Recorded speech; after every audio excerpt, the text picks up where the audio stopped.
Le CNSP l'a dit, Bazoum sera poursuivi pour haute trahison, Issoufou aussi aura son tour. Parce que nous savons que lorsqu'il est devenu président en 2011, la dette du Niger était de 54 € par habitant.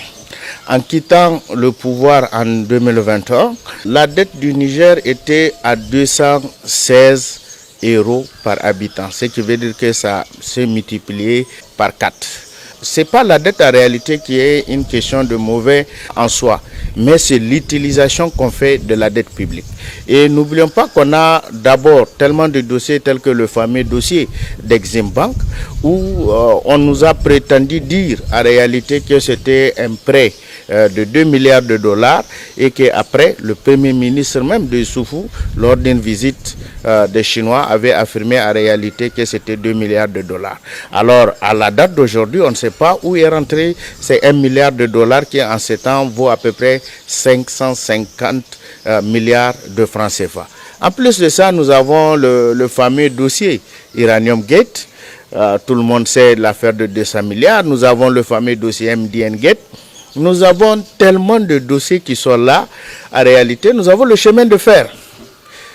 Ou le chemin d'enfer, comme quelqu'un le dit, Niamey Dosso, qui ne dit pas son nom, où en réalité, cette question reste toujours pendante. Et je pense qu'il y a tellement de dossiers que les gens doivent d'abord se patienter pour que nous puissions d'abord trouver notre souveraineté, mettre en place en réalité des juridictions compétentes pour pouvoir non seulement juger ce qu'il faut juger, ceux qui sont incriminés. Il y a des rapports aujourd'hui, que ce soit de la Cour des comptes, les rapports, les audits de matérialité de l'ARCOP, l'ancien ARMP, l'agence de l'autorité de régulation des marchés publics, qui est devenue l'autorité de régulation de la commande publique. Nous avons les rapports de la haute autorité de lutte contre la corruption et les infractions assimilées. Nous avons des fameuses questions telles que la gestion du pétrole nigérien et aussi des contrats, vous savez, dans le secteur minier.